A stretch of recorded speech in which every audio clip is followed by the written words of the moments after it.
Você senta, dando glória a Deus. Glória a Deus.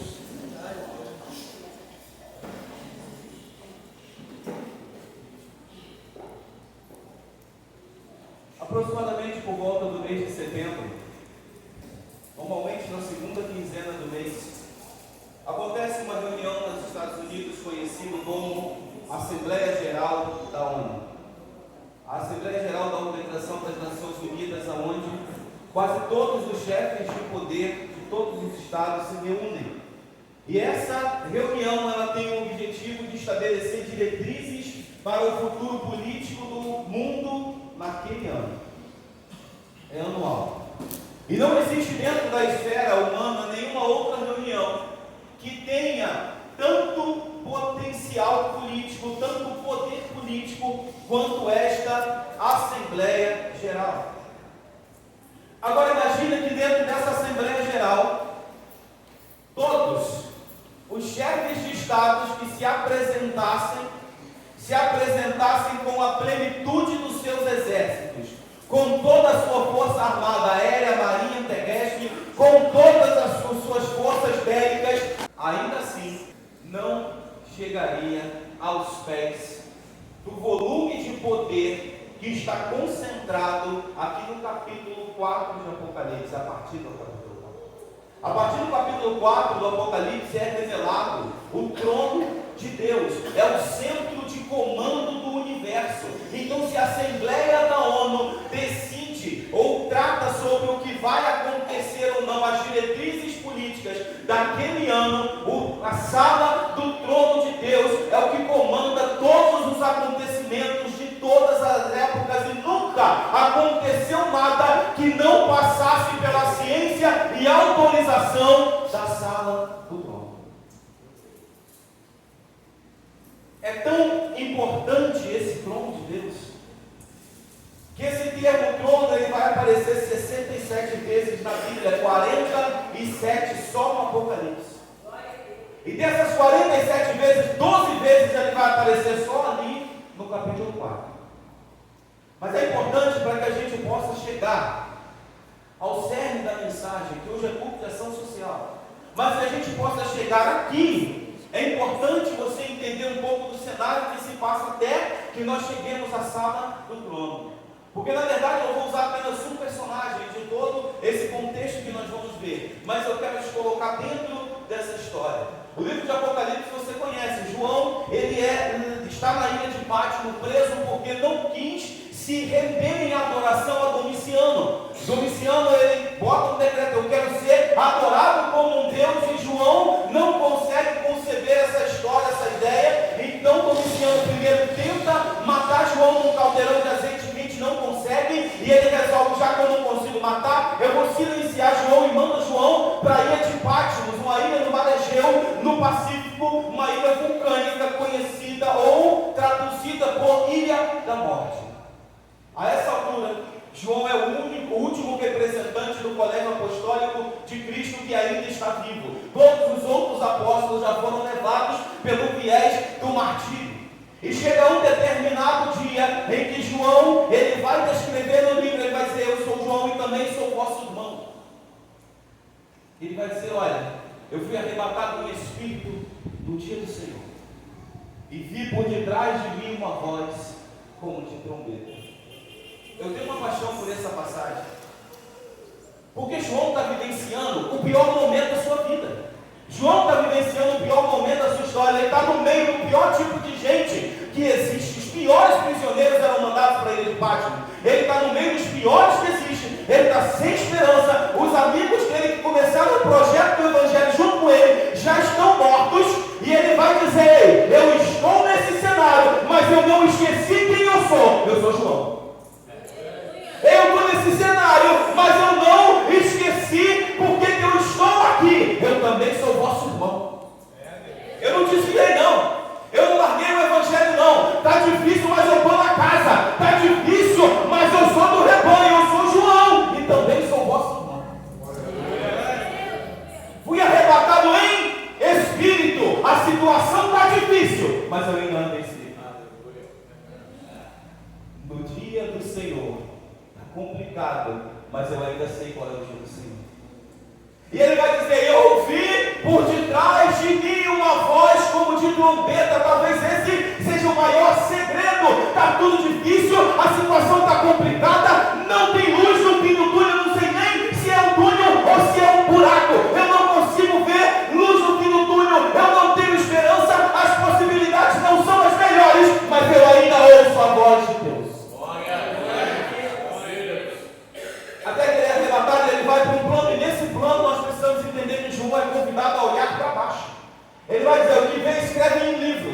manda as 7 igrejas.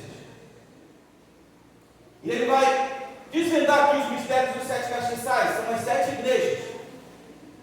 E cada uma das suas igrejas recebe uma carta, cada uma dessas 7 igrejas. Mas presta atenção, quantas igrejas são? 7. Quantas? 7. Qual delas recebe a primeira carta? Capítulo 2. Qual delas recebe a primeira carta? A igreja de Éfeso. Por quê? Será que é a mais rica? Não, a mais rica é Laodiceia. Será que é a mais bonita? Não, a mais bonita é Esmirna. Será que é estruturalmente mais forte? Não, essa é Sardes. Por que será que a igreja de Éfeso recebe a primeira carta? Posso tentar? Sim ou não?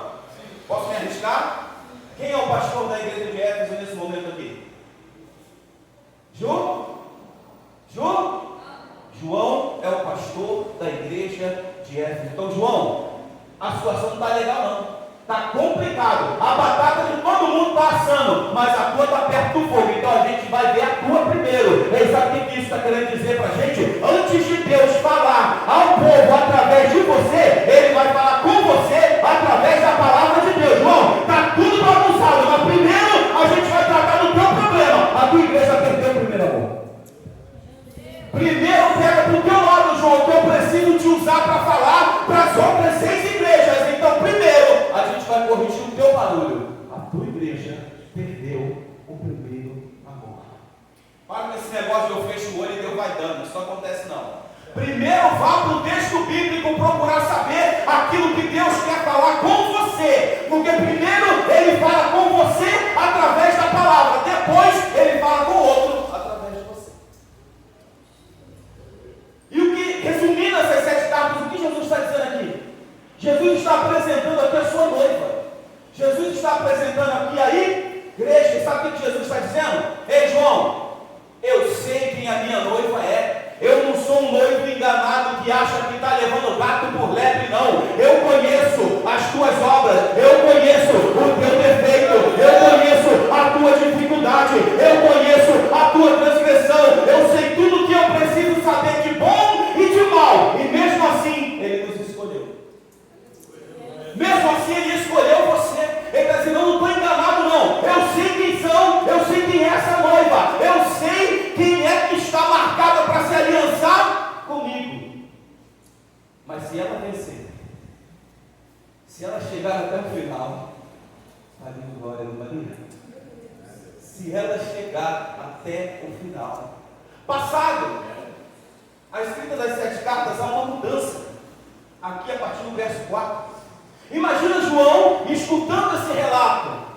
Imagina João vendo o cenário de como estão as outras igrejas. João deve estar pensando, os que começaram comigo morreram. Eu estou preso. E quem deveria estar dando continuidade está fazendo um papelão desse, a ponto de ter igreja que nem elogio recebe. Laodiceia só recebe crítica. A igreja que quem deveria estar dando continuidade está fazendo um papelão desse. Talvez João deve ter pensado, fechou as portas do Evangelho. Não tem mais o que a gente possa fazer. Falhamos na nossa missão. Não conseguimos dar continuidade. Mas é lindo, Deus é fantástico. Porque quando vem na tua mente esse medo, quando vem no teu coração, o coração tranca, achando que todas as portas se fecharam na terra. Deus vem e abre uma porta no céu e diz, sobe para cá. Então sobe para cá. Que agora eu vou te mostrar as coisas que devem acontecer. João, agora olha para frente. Agora olha para frente. E ali é revelado, eu queria que você montasse isso na sua cabeça. É revelado o trono. Imagina um salão. E aí naquele salão o que tem? O texto vai dizer, no verso 2 do capítulo 4, tem um trono. E tem um assentado sobre o trono. No verso 4 vai dizer que ao redor do trono havia 24 tronos, e sobre o trono 24 anciãos vestidos de branco. Então, um trono, um assentado sobre o trono, e ao redor do trono 24 tronos, e cada um desses tronos ocupados por 24 anciãos, cada um ocupado por um ancião também, vestido de branco. E saíram relâmpagos e trovões, e os 7 Espíritos de Deus. No 6 vai dizer: diante do trono, e no meio, e ao redor, 4 animais cheios de olhos, por diante e por detrás. O primeiro animal, semelhante ao leão. O segundo, semelhante ao bezerro. O terceiro, ao homem. E o quarto animal tinha uma aparência de águia. E o texto vai dizer que esses 4 animais não descansam. De dia e de noite eles estão dizendo: Santo, Santo, Santo, Santo, Santo, sem cansar, sem parar, sem descansar, eles estão dizendo: Santo, Santo, Santo é o Senhor dos exércitos, o Todo-Poderoso. Então já deu para entender que o que nós temos aqui é um ambiente de adoração. Aquele que está sentado no... Agora João vai dizer, chegamos no capítulo 5, você conseguiu montar na sua cabeça esse cenário? Agora olha aí para o lado direito do trono, na destra daquele que está assentado. João vai dizer que ele vê um livro, e ele vê um livro, que esse livro está selado com 7 selos. Agora nós temos uma questão aqui, porque existe alguém assentado no trono, ao redor do trono, 24 tronos ocupados. À frente do entorno, eu imagino esses 4 animais de repente rodeando, passeando pelo espaço. Tem 4 animais. E aparece agora a figura de um anjo. Quando João vê o livro, ele vai dizer: quem é digno de abrir o livro e desatar os selos? No meio desse cenário de glória, no centro de comando do universo, eles começam a procurar o digno. Quem é digno de abrir os selos? O livro e desatar os selos.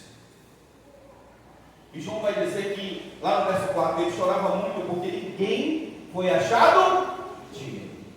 Ele vai dizer: eu chorava muito. Talvez João devia estar pensando, a promessa que foi feita lá no verso 4, no capítulo 4, no verso 1, não vai acontecer. Eu não vou poder ver as coisas que hão de acontecer. Eu não vou poder passar daqui, porque não existe um que é digno de abrir o livro. Agora eu quero olhar para você. Pode parar no verso 5 aí, Luquinha, por favor. 5:5. É nesse versículo que a gente vai ficar. Apocalipse 5:5. Porque eu quero ver com você algumas atitudes que são tomadas ali. O texto vai dizer que quando João está chorando, um dos anciãos vai até ele e diz: não chores. Eis aqui o leão da tribo de Judá, a raiz de Davi, que venceu, para abrir o livro e desatar os seus 7 selos.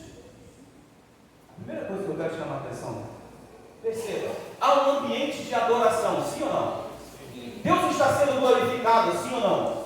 É uma visão futura do que vai ser a eternidade, sim ou não? Agora, no meio desse cenário, aparece um que, ao invés de estar adorando, ao invés de estar glorificando, ao invés de estar louvando, está chorando. Aparece tristeza no meio desse cenário. E aí o texto vai dizer que um dos anciãos, ele vai se levantar. Se você observar o verso 11 do capítulo, o verso 10 do capítulo 4, vai dizer assim: os 24 anciãos prostravam diante do que estava sentado sobre o trono e adoravam o que vive para todos sempre, lançavam suas coroas diante do trono, dizendo: tu és digno, Senhor, digno és, Senhor, de receber a glória, a honra, a poder, porque tu criaste todas as coisas. Os anciãos estão prostrados diante do altar, eles depositam as suas coroas ao pé daquele que está sentado ao trono, e eles estão prostrados ali, adorando. E o texto diz que um dos anciãos vai até João. Sabe o que eu entendo aqui? É que o ancião que vai até João, ele não para a adoração dos outros 23. Ele não para o cenário de glória. Ele não aponta: ei, está todo mundo adorando, mas tem um ali chorando. Está todo mundo glorificando, louvando, mas tem um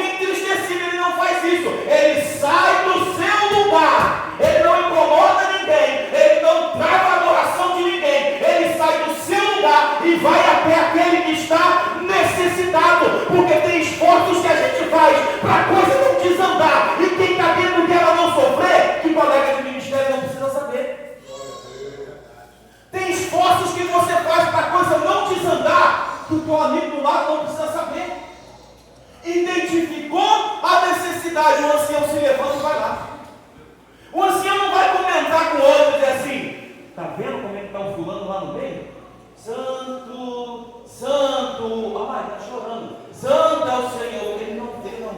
No momento em que ele percebe a lágrima, ele se levanta e ele vai. Ele se levanta e ele vai à direção do necessitado. Chegando à direção do necessitado, a primeira coisa que ele faz, ele libera uma palavra de consolo. Não chore. Não chore. Ele vai até lá e ele vai consolar esse irmão.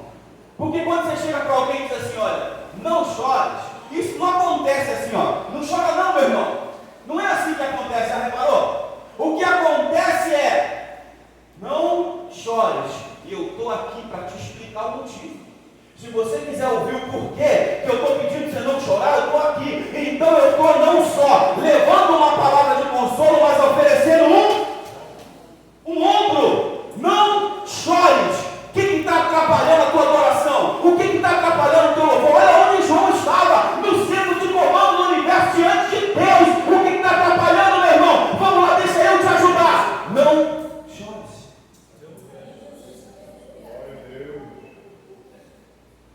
O ancião vê a necessidade. O ancião se levanta, vai até o necessitado, não incomoda ninguém. Vai até o necessitado e leva para o necessitado uma palavra de consolo. Não chores. Conta comigo. Eu estou aqui.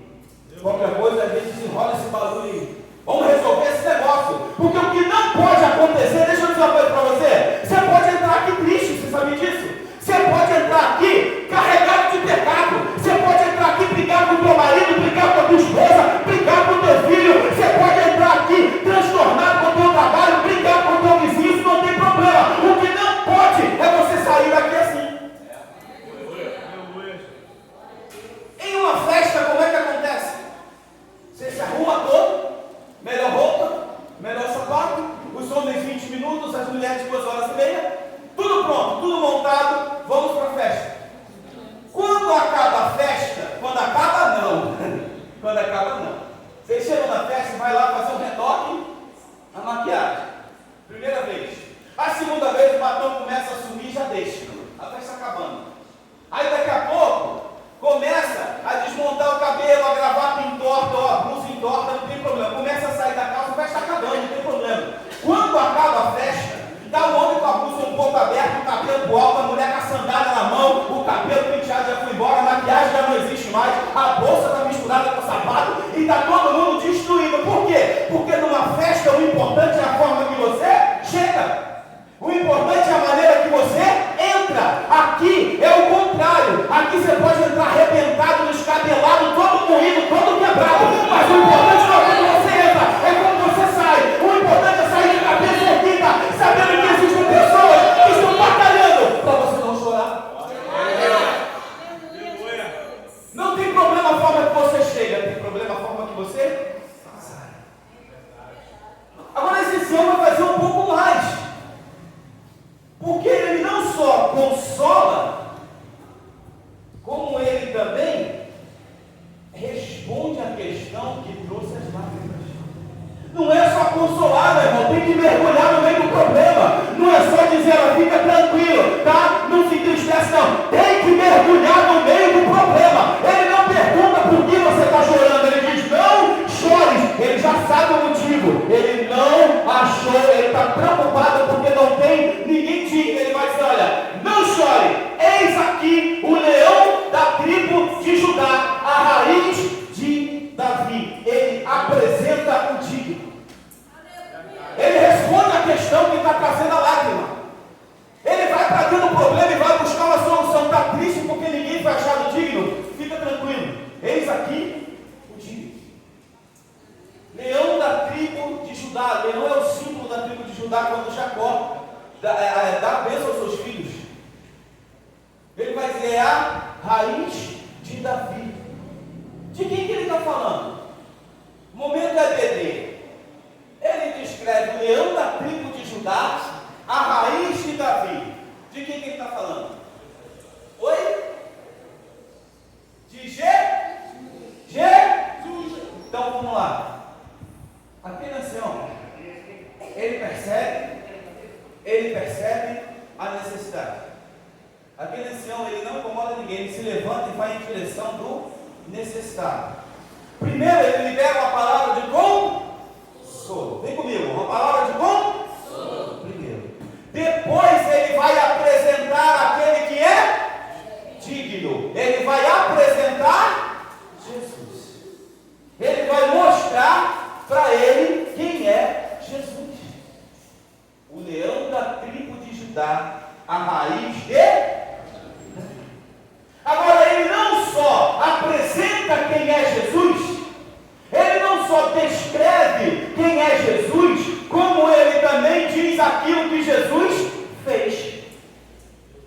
Ele descreve o que Jesus fez, ele descreve quem é Jesus, e ele descreve o que ele fez. Ele vem, ele o quê? Ele está dizendo, olha, fica tranquilo, não chora não, já tem o vencedor. Já tem um que venceu. É por isso que você é mais do que vencedor. Por quê? Porque Jesus já foi na frente abrindo um caminho, mostrando para você que com sinceridade, fidelidade e amor a Ele é possível você chegar. Então Ele vai dizer o que Jesus fez. Quem é e o que Ele fez. Imagina um cenário. Espero que você nunca tenha passado por isso. Mas imagina um cenário de enfermidade, onde a pessoa precisa fazer um procedimento. E a pessoa vai até o hospital. Pensa na cabeça dessa pessoa. Se alguém chegar para essa pessoa e disser assim, olha, a gente não consegue controlar o resultado do que vai acontecer. Mas o cirurgião que está aí é o melhor médico nessa área. Não tem ninguém melhor do que ele. Dá uma tranquilidade no coração ou não dá? Sim ou não? É o maior especialista que tem nessa área. Ele já fez essa cirurgia 3x4 várias vezes e nunca teve um insucesso. Você sabe, pode acontecer comigo, mas peraí, ainda não aconteceu. Estou em boas mãos. Então o que o ancião se preocupa em fazer? Ele descreve quem é Jesus e ele mostra aquilo que Jesus fez. Fica tranquilo, filho, quem está aqui é o melhor que existe para resolver o teu problema. Quem está aqui é o melhor que existe para entrar no teu cenário. Aquele que está aqui é o melhor que existe para você ter dentro de casa, para você ter de frente da enfermidade, de frente da contenda, de frente para o problema do teu trabalho. Aquele que está aqui é o melhor que poderia estar para resolver a tua situação. Fica tranquilo. Ele não só fala aquilo que Jesus fez, mas ele vai falar aquilo que Jesus ainda vai fazer. Ele vai dizer, olha, ele venceu para abrir o livro e desatar os seus 7 selos. Não está dizendo que ele pode, está dizendo que ele vai fazer. Ele vai abrir o livro e ele vai desatar os 7 selos. A promessa que é feita para você no capítulo 4, verso 1 vai se cumprir. Você vai ver as coisas que hão de acontecer. Você vai ter uma palavra de alerta para a tua igreja, porque ele venceu e ele é digno para abrir o livro e desatar os 7 selos. Então calma comigo. Esse ancião, ele num ambiente de adoração, é o melhor lugar que poderia se dar, é o lugar mais seguro, mais poderoso, é o lugar de maior adoração. Ele percebe a necessidade de um, não é assim? Ele se levanta e vai até esse um, e lá nesse um, primeiro, ele dá uma palavra de consolo. Segundo, ele responde, ele apresenta Jesus, ele descreve Jesus. Terceiro, ele diz o que Jesus fez. Quarto, ele diz o que Jesus vai fazer. Sim ou não? Está claro para a gente ir para o fechamento daqui? Tranquilo? E agora a gente fecha. Quem é esse ancião? Existem várias figuras aqui nesse texto. Tem os animais, tem o anjo, tem a figura do trono e tem o ancião. Quem é esse ancião? É quase unânime entre os estudiosos de que esses 24 anciãos vão representar apresentar a igreja do Senhor Jesus. Os 12 patriarcas, a igreja patriarcal, e a igreja apostólica, representando os 12 apóstolos. Quem é esse ancião? Aí? Quem é esse ancião? Quem é esse ancião? Já percebeu que pegou, né? Quem é esse ancião? Quem é a igreja? De quem é a missão? A missão é minha. A missão é minha. Olhar para o necessitado, me levantar, ir até lá, levar o consolo e apresentar a Jesus. A missão é minha. Nós temos que ser igreja até o último segundo. Nós temos que ser igreja até o último minuto, até a hora que a gente vai estar nesse cenário aqui, apenas para glorificar a Ele. Enquanto não, nós temos que estar agarrados na missão. O ancião podia dizer o seguinte: ele está num lugar que não falta nada, ele está na sala do trono, tem animal, Jesus está aqui, o Deus está aqui, tem um monte de anjo aqui, tem gente aqui para atender a Ele, mas ninguém se mexe. Quem se mexe? A igreja. Porque a obrigação é de quem? Eu imagino Deus sentado no seu trono dizendo: ó, o irmão está chorando, cadê a igreja que não se levantou ainda? Ó, o irmão está entristecido, cadê a igreja que não se mexeu ainda? Tem coisa que é para a igreja fazer. Existem missões que é para a igreja fazer. Isso aqui somos nós que temos que fazer. Pregar o Evangelho somos nós que temos que fazer. A palavra de consolo está na Bíblia. Mas como ouvirão? Se não há quem? E você é veículo do Espírito Santo de Deus. Bota para mim aí, Duda, Salmo 9, verso 9, por favor. Você tem que ser o veículo do Espírito Santo de Deus. Pensa comigo.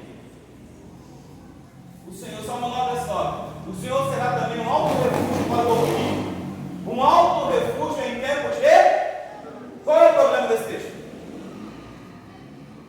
Vou ler de novo. O Senhor será também um alto refúgio para o oprimido. E um alto refúgio em tempos de... Qual é o problema desse texto? Vamos ver se você entende a sua missão. O problema desse texto é que existem oprimidos que não conhecem o Senhor.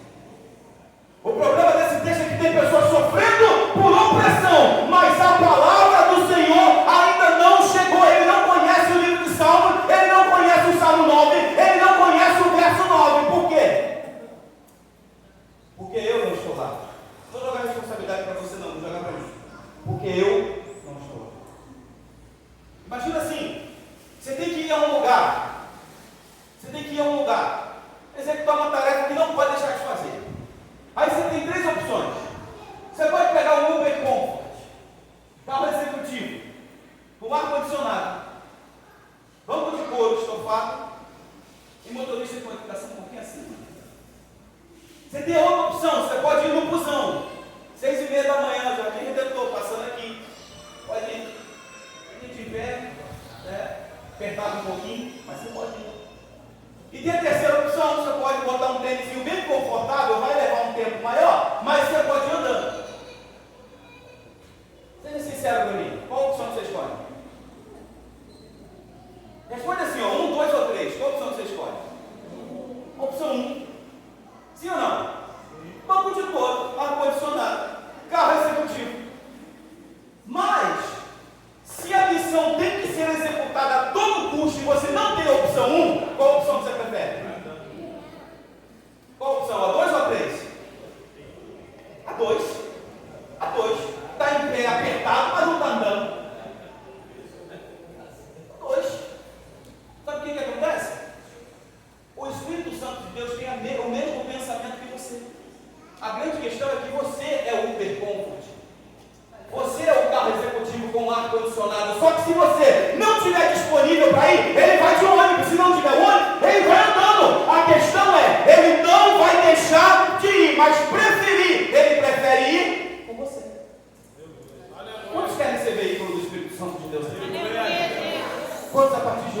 ser ainda mais veículo do Espírito Santo. Tudo isso para você entender. Que olhar o necessitado é uma função fisiológica, você vê.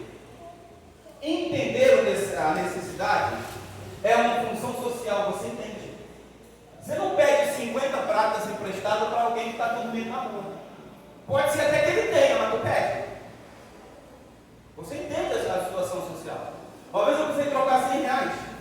Andei a rua principal toda, de cima até embaixo, mas andei, fui tudo quanto é lugar que eu precisava trocar esse dinheiro. Aí eu estava voltando para a empresa, já pensando o que eu ia fazer, falar. Tinha um moço sentado na calçada com era 2 latas de 20, uma tábua, forradinho, umas paçocas e um negocinho ali. Aí cheguei para ele, conversei, ele sempre passava para falar com ele. Falei, rapaz, botei tudo para trocar 100 reais, não consegui. Ele, por que tu não falou comigo? Toma aqui. O cara puxou um bolo de nota de 2, pode ser trocadinho.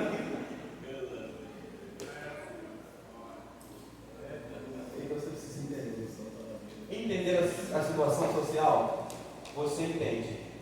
Agora, o que você não pode é olhar para o necessitado e tratar como se ele não fosse um problema seu, porque foi você e eu que escolhemos ser a igreja do Senhor Jesus.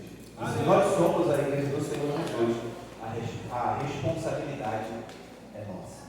Pense nisso, que Deus abençoe.